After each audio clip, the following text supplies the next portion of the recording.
Yes news में आप सभी दर्शकों का स्वागत है। मैं आपके साथ इलियास बड़ेखर। आइए देखते हैं आज की खबर क्या कहती है।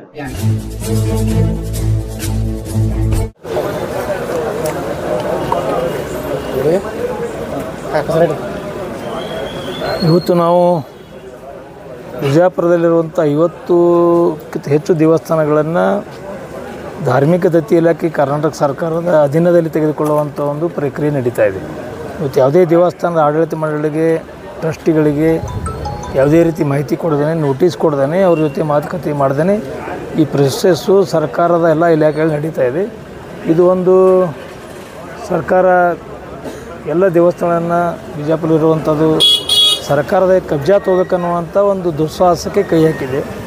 ಈ ರೀತಿ ಆಗಬಾರ್ದು. ಯಾಕಂದರೆ ಇವತ್ತು ಸರ್ಕಾರದ ಯಾವುದೇ ನಿಯಮಗಳು ಇದ್ರೂ ಕೂಡ ಮೊದಲು ಆ ದೇವಸ್ಥಾನದ ಎಲ್ಲರಿಗೆ ಅದ್ರ ಬಗ್ಗೆ ಮಾಹಿತಿ ಕೊಡಬೇಕು, ನೋಟಿಸ್ ಕೊಡಬೇಕು, ಅವ್ರ ಜೊತೆ ಮಾತುಕತೆ ಆದ ನಂತರ ಕ್ರಮ ತೆಗೆದುಕೊಳ್ಬೇಕಾಗ್ತದೆ. ಇದು ಯಾವುದೂ ಮಾಡಿಲ್ಲ. ಸಂಪೂರ್ಣವಾಗಿ ಎಲ್ಲರನ್ನ ಕತ್ತಲೆಯಲ್ಲಿ ಇಟ್ಟು ಸರ್ಕಾರ ಈ ಒಂದು ಕ್ರಮ ತೆಗೆದುಕೊಳ್ಳೋದು ಮಾಡ್ತಾ ಇರೋದು ನಾನು ಇದನ್ನು ಖಂಡಿಸ್ತಾ ಇದ್ದೀನಿ. ಮತ್ತು ಇದನ್ನು ಎಲ್ಲ ದೇವಸ್ಥಾನಗಳನ್ನು ಈ ಪ್ರಶಸ್ತಿಯಿಂದ ಕೈ ಬಿಡಬೇಕು ಅಂತೇಳಿ ನಾನು ಒತ್ತಾಯ ಮಾಡ್ತೀನಿ ಮತ್ತು ವಿನಂತಿಯನ್ನು ಮಾಡ್ತೇನೆ. ಯಾಕಂದರೆ ಒಂದು ಸರ್ಕಾರದ ಯಾವುದೇ ಒಂದು ಲಾಭ ತೆಗೆದುಕೊಳ್ಳದಾನೆ ಇವತ್ತು ದೇವಸ್ಥಾನ ಆಡಳಿತ ನಡೆಸ್ತಾ ಇದ್ದೀವಿ. ಭಾಳಷ್ಟು ದೇವಸ್ಥಾನಗಳು ಕೆಲವೊಂದು ಏನೋ ಸ್ವಲ್ಪ ತೊಗೊಂಡಿರ್ಬೋದಿಲ್ಲ ನನಗೆಲ್ಲ, ಅಷ್ಟಕ್ಕೆ ಮಾತ್ರಕ್ಕೆ ಪೂರ್ತಿ ಅದನ್ನು ಸ್ವಾಧೀನಕ್ಕೆ ಪಡಿಬೇಕು ಅನ್ನುವಂಥದ್ದು ಹುನ್ನಾರ ಸರಿಯಲ್ಲ. ಯಾಕಂದರೆ ಇವತ್ತು ಪುರಾತನ ಕಾಲದಿಂದ ಇವತ್ತು 100-200 ವರ್ಷಗಳಿಂದ ಇವತ್ತು ದೇವಸ್ಥಾನಗಳು ಬಿಜಾಪುರದಲ್ಲಿದ್ದಾವೆ. ಭಕ್ತರ ಒಂದು ಸಹಾಯ ಸಹಕಾರ ಮತ್ತು ಕಾಣಿಕೆಗಳಿಂದ ನಡೀತಾ ಇದ್ದಾವೆ. ದೇವಸ್ಥಾನ ನಿರ್ಮಾಣ ಆಗಿವೆ. ಈ ಸಡನ್ಲಿ ಅವನ್ನು ನಾವು ಇಲಾಖೆ ಇದರಲ್ಲಿ ತೆಗೆದುಕೊಂಡು ಆ ಕಾನೂನುಗಳನ್ನು ಅದರ ಮೇಲೆ ಹೇರುವಂಥದ್ದು ಆಗಬಾರ್ದು. ಇದು ಒಂದು ಹಿಂದೂಗಳ ದೇವಾಲಯಗಳಿಗೆ ಒಂದು ಭಕ್ತರಿಗೆ ಮಾನಸಿಕ ತೊಂದರೆ ಕೊಡುವಂಥ ಕೆಲಸ ಆಗಿದೆ ಅನ್ನುವಂಥದ್ದು ಕೂಡ ಈ ಸಂದರ್ಭದಲ್ಲಿ ಬಯಸ್ತಾ ಇದ್ದೀನಿ. ಒಟ್ಟಾರೆ ಈ ಪ್ರಶಸ್ತಿಯಿಂದ ಈ ಹಿಂಸರಿಬೇಕು. ಎಲ್ಲ ಇಲಾಖೆಗಳಲ್ಲಿ ಒಂದು ಮಾಹಿತಿ ಅಂದರೆ ಇವತ್ತೆಲ್ಲ ಇಲಾಖೆಗಳಲ್ಲಿ ಈ ಒಂದು ಪ್ರೊಸೆಸ್ ನಡೀತಾ ಇದೆ. ಸರ್ವೆ ಡಿಪಾರ್ಟ್ಮೆಂಟು, ಮಹಾನಗರ ಪಾಲಿಕೆ, ತಹಶೀಲ್ದಾರ್ ಕಚೇರಿ ಎಲ್ಲವೂ ಕೂಡ ಇದನ್ನು ಪೇಪರ್ಸ್ ಕಲೆಕ್ಟ್ ಮಾಡುವಂಥದ್ದು, ಆ ಜಾಗಗಳ ಉತ್ತಾರಿಯನ್ನು ಕಲೆಕ್ಟ್ ಮಾಡುವುದು ನಡೀತದೆ. ಆ ದೇವಸ್ಥಾನದವ್ರಿಗೆ ಗೊತ್ತಿಲ್ಲ. ಇದು ವಿಪರ್ಯಾಸ. ಅವ್ರು ನಮ್ಮ ಮನೆ ಮತ್ತೊಬ್ರು ತೊಗೊಳಕತ್ತಾರ, ಸರ್ಕಾರದವ್ರು ನಮ್ಮ ಮಾಲಕರಿಗೆ ಗೊತ್ತಿಲ್ಲ.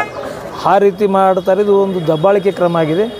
ಒಂದು ಯಾವುದೇ ಒಂದು ಮುನ್ಸೂಚನೆ ಕೊಡದೇ ಅದು ಹೇಳ್ತಾರಲ್ಲ, ಎಲ್ಲೋ ರಾತ್ರಿ ತುಡುಗು ಅಂದ್ರೆ ಕಬ್ಜಾ ಹೊಡಿತಾರಲ್ಲ, ಆ ರೀತಿ ಇವರು ಸರ್ಕಾರದಿಂದ ಆಗ್ತದೆ. ಇದನ್ನು ಸಂಪೂರ್ಣವಾಗಿ ತಪ್ಪು ದಾರಿಯನ್ನು ಸರ್ಕಾರ ತುಳಿತಾ ಇದೆ.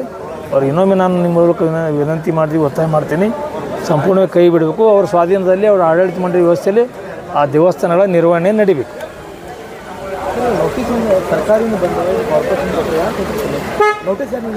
ಯಾರು ಕೊಟ್ಟಿಲ್ಲ, ಯಾರು ಕೊಡಬೇಕಲ್ಲ, ಎಲ್ಲ ಸರ್ಕಾರ ಇಲ್ಲ. ಮುನ್ಸಿಪಾಲ್ಟಿನ ಸರ್ಕಾರ, ಜಿಲ್ಲಾಡಳಿತ ಸರ್ಕಾರ. ಈಗ ನಮ್ಮ ದೇವಸ್ಥಾನ ಬಗ್ಗೆ ಇಲ್ಲಿ ಸರ್ಕಾರ ಒಂದು ಏನೋ ಪ್ರೊಸೆಸ್ ನಡೀತದೆ ಅಂದರೆ ಮಾಹಿತಿ ಸಿಗಬೇಕಲ್ಲ ಅವ್ರಿಗೆ ಮಾಹಿತಿ ಇಲ್ಲ. ನಾನು ಇವತ್ತು 3-4 ಜನರಿಗೆ ನೋಡಿದೆ, ಯಾರಿಗೂ ಒಂದು ಮಾಹಿತಿ ಇಲ್ಲ. ನಾನು ಒಂದು ದೇವಸ್ಥಾನ ಟ್ರಸ್ಟಿ, ನನಗೂ ಕೂಡ ಮಾಹಿತಿ ಬಂದಿಲ್ಲ. ಈ ರೀತಿ ಅವ್ರಿಗೆ ಮಾಹಿತಿ ಕೊಡದೇ ಅವ್ರನ್ನೆಲ್ಲರನ್ನ ಕತ್ತಲೆಯಲ್ಲಿಟ್ಟು ಮಾಡ್ತಾ ಇರೋದು ಸಂಚು ರೂಪಿಸಿದ್ದಾರೆ ಅಂತ ನಾನೊಂದು ಆರೋಪ ಮಾಡೋಕ್ಕೆ ಬಯಸ್ತೀನಿ ಅವ್ರ ಮೇಲೆ. ಅದೇ ನಾನು ಜಿಲ್ಲಾಧಿಕಾರಿ ಮುಖಾಂತರ ಅದನ್ನು ಈ ಒಂದು ಏನು ಪ್ರಕ್ರಿಯೆ ನಡೀತಾ ಇದೆ ಸಂಪೂರ್ಣ ಕೈ ಬಿಡಬೇಕಂತೇಳಿ ನಾನು ವಿನಂತಿ ಮಾಡ್ಕೊಳ್ಳೋಕೆ ನಮ್ಮೆಲ್ಲ ಕೆಲವೊಂದು ದೇವಸ್ಥಾನದ ಟ್ರಸ್ಟಿಗಳು, ಕೆಲವು ಭಕ್ತರು, ನಮ್ಮ ಹಿಂದೂ ಕಾರ್ಯಕರ್ತರು ಬಂದಿದ್ದಾರೆ.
जैसा कि आप सब जानते हैं कि आप सभी का प्यार हमारे साथ कायम है। इसी तरह से हमारे इस चैनल को प्यार करते रहिए और हमारी सारी खबरों को लाइक, शेयर और सब्सक्राइब करना ना भूलिए।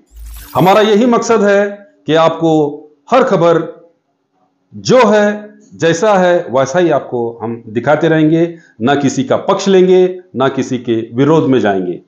हमारे कदम सच के साथ।